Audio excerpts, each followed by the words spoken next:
Hello students, welcome to physics classes. आज class first year के practical session में हम लोग बर्नियर कैलिपर्स के बाद आज फाइंड करेंगे स्क्रू गेज की सहायता से दिए गए तार का व्यास ज्ञात करना। स्क्रू गेज की सहायता से दिए गए तार का व्यास ज्ञात करना। अब इसमें आवश्यक उपकरण और सामग्री क्या है? स्क्रू गेज और तार। स्क्रू गेज की कार्यप्रणाली आप कुछ जानते ही होंगे। अब ये है स्क्रू गेज। इस स्क्रू गेज में क्या क्या पार्ट्स हैं इसको इसमें दर्शाया गया है।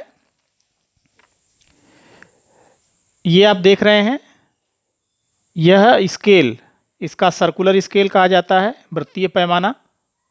और इसके अंदर जो देख रहे हैं जीरो लिखा और ये लाइन खींची, उसके अंदर जो है ये हॉरिजॉन्टल लाइंस ऐसे गई हुई हैं, उसमें निशान बने होते हैं। यह होता है मुख्य पैमाना, मेन स्केल। यह इन दोनों पार्ट्स को स्टड कहते हैं, डिबरी कहते हैं। ये इसकी चूड़ी है जो इसमें आगे पीछे मूव करती है। और इसके पीछे ब्लैक कलर का ये देख रहे होंगे, ये पेंच टाइप का है, इसे रैचेट कहते हैं। और इसके बीच में तार को या फिर जिसकी मोटाई ज्ञात करनी होती है, थिकनेस ज्ञात करना होता है, उसे इसके बीच में लगा करके और इस रैचेट की सहायता से टाइट किया जाता है। रैचेट की सहायता से टाइट इसलिए किया जाता है कि उस पर एक्सेस प्रेशर न पड़े, क्योंकि जब एक्सेस प्रेशर पड़ेगा तो जो रीडिंग है वह रीडिंग एग्जैक्ट नहीं आएगी।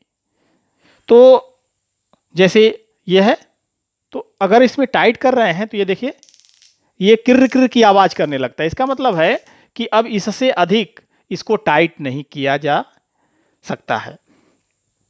अब इसमें सबसे पहले आप क्या करेंगे? सबसे पहले ये देखते हैं कि जो हमारा इंस्ट्रूमेंट है इसमें शून्यांक त्रुटि तो नहीं है। तो शून्यांक त्रुटि के लिए मुख्य पैमाने की रिफरेंस लाइन और बर्नियर का सर्कुलर स्केल का जीरो, ये देखिए सर्कुलर स्केल का जीरो, और यह मेन स्केल का ये जो रिफरेंस लाइन है, हॉरिजॉन्टल लाइन, उस लाइन के ठीक सीध में है।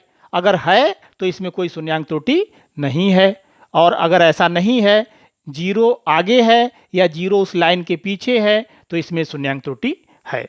तो जिस सेट से हम लोग आज एक्सपेरिमेंट करने जा रहे हैं, इसमें कोई जीरो एरर नहीं है। तो जब जीरो एरर नहीं है तो इसकी रीडिंग आप निकालेंगे। उसके पहले इसमें देखिए आप सिद्धांत और क्या सूत्र प्रयुक्त होता है।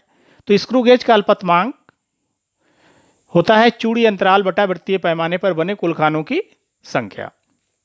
चूड़ी अंतराल क्या होता है? इस पेंच को इसमें जो है आगे या पीछे एक चक्कर घुमाने में जितनी लीनियर डिस्टेंस ट्रेवल होती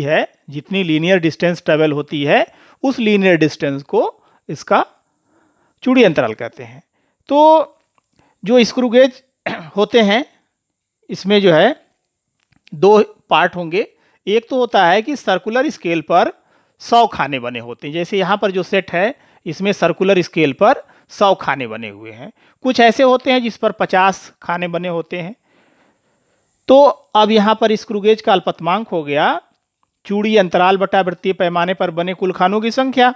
चूड़ी अंतराल हो गया 1 मिलीमीटर। एक चक्कर घुमाने में 1 मिलीमीटर आगे या पीछे ये पेंच इसकी बढ़ती है, तो इसलिए इसका चूड़ी अंतराल हो गया 1 मिलीमीटर। और बटा वृत्तीय पैमाने पर बने कुल खानों की संख्या वह 100 है। मिलीमीटर, तो मिलीमीटर को सेंटीमीटर में बदलेंगे तो 1/10 सेंटीमीटर अपान 100, तो ये हो गया 1/1000, और इसको आप डिवाइड कर दीजिए तो 0.001 सेंटीमीटर। तो स्क्रू गेज का अल्पतमांक 0.001 सेंटीमीटर मीन्स हो गया कि स्क्रू गेज से हम कम से कम 0.001 सेंटीमीटर तक माप सकते हैं, यानी दशमलव के तीसरे स्थान तक।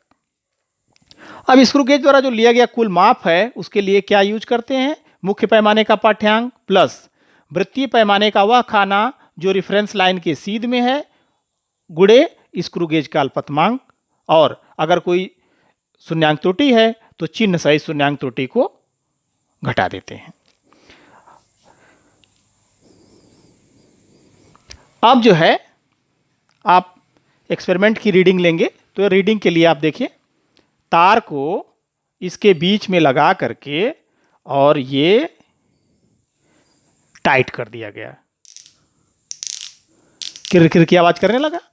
अब ये देखिए, अब एक्चुअल में सेट से ज़्यादा क्लियर हो नहीं रहा, इसलिए फोटो खींच करके मैंने इसको जो है जूम करके आपके सामने रखा है।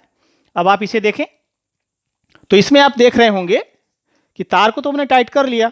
अब ये इसका जो जीरो है मुख्य पैमाना देख रहे होंगे कि इसकी जो रेफरेंस लाइन है वही है, आगे नहीं बढ़ा है। तो इसका मतलब हो गया कि मुख्य पैमाने का पाठ्यांक 0 है, मुख्य पैमाने का पाठ्यांक 0 है।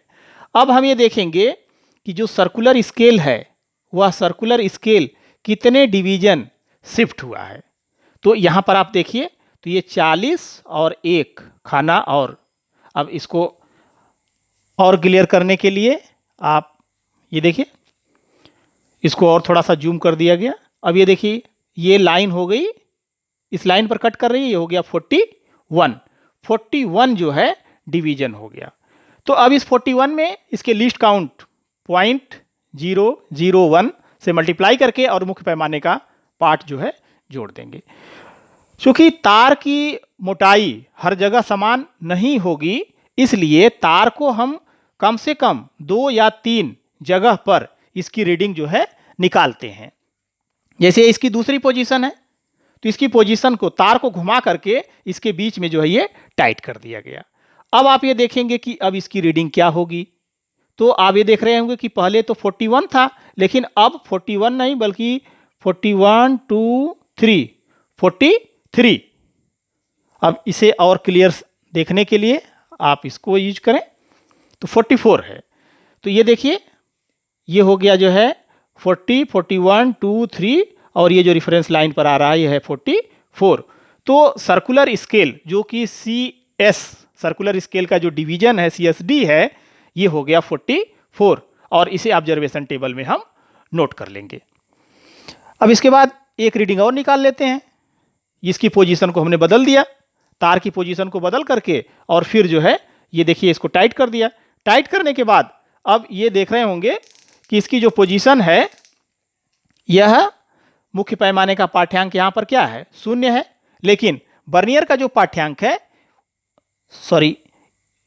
सर्कुलर स्केल का जो पाठ्यांक है, ये आप देखें तो इसको जो है ये 45 46 47, यहां पर यह 47 डिवीजन इसका है। अब आप इसे तीनों रीडिंग को इस ऑब्जर्वेशन टेबल में नोट कर लेंगे। तो जो ऑब्जर्वेशन टेबल है, मुख्य पैमाने का पाठ्यांक 00, वृत्तीय पैमाने का खाना जो रेफरेंस लाइन की सीध में है, तो पहले 41 मिला, फिर 44 मिला, फिर 47 मिला। इसमें लिस्ट काउंट से मल्टीप्लाई कर लेंगे, तो 41 इंटू 0.001, तो ये हो गया 0.041, ये हो गया 0.044, और थर्ड रीडिंग हो गई 0.047। ये कुल पाठ्यांक मुख्य पैमाने के पाठ्यांक को और वृत्तीय पैमाने के पाठ्यांक को जोड़ देंगे। तो जोड़ने के पश्चात यह रीडिंग 0.041 सेंटीमीटर, 0.044 सेंटीमीटर, 0.047 सेंटीमीटर। अब तार का जो व्यास है उसका मध्यमान निकाल लेंगे, तो तीनों रीडिंग को जोड़ करके और 3 से भाग दे देंगे, तो ये वैल्यू आ गई 0.044 सेंटीमीटर। तो तार का जो मध्यमान व्यास है यह 0.044 सेंटीमीटर मिल गया। तो रिजल्ट क्या है इसका, दिए गए तार का व्यास हो गया 0.044 सेंटीमीटर। किसी भी एक्सपेरिमेंट में कुछ न कुछ सावधानियां रखनी होती हैं, तभी हमारा रिजल्ट लगभग ठीक आता है। तो अब इसमें क्या क्या सावधानियां होंगी। नंबर 1, प्रयोग से पहले स्क्रू गेज को जांच लेना चाहिए कि वह ठीक से कार्य कर रहा है या नहीं। अर्थात साथ ही साथ इसमें देख लेंगे कि उसकी पेंच आगे पीछे आसानी से हो रही है या नहीं, रैचेट उसका कार्य कर रहा है या नहीं। वृत्तीय पैमाने का पाठ्यांक और शून्यांक त्रुटि सावधानी पूर्वक परिकलित करके नोट कर लेना चाहिए। सबसे पहले तो आप इसमें यही देखते हैं ना कि शून्यांक त्रुटि है कि नहीं है, तो अगर शून्यांक त्रुटि है तो आप उसे नोट करें और फिर करेक्ट करें। इसी तरह से वृत्तीय पैमाने का पाठ्यांक हम सही तरीके से पढ़ लेते हैं। तार को दोनों स्टड के बीच कसकर पकड़ना चाहिए, क्योंकि अगर ढीला होगा तो हम एग्जैक्ट थिकनेस उसकी या मोटाई नहीं माप सकते। तार को कसने के लिए रैचेट का प्रयोग करना चाहिए। रैचेट का प्रयोग इसलिए कि एक्सेस प्रेशर उस पर जो है न पड़े, मतलब कि जो अधिक प्रेशर है वह प्रेशर न पड़े, जितना आवश्यक प्रेशर है वही प्रेशर उसके ऊपर पड़े।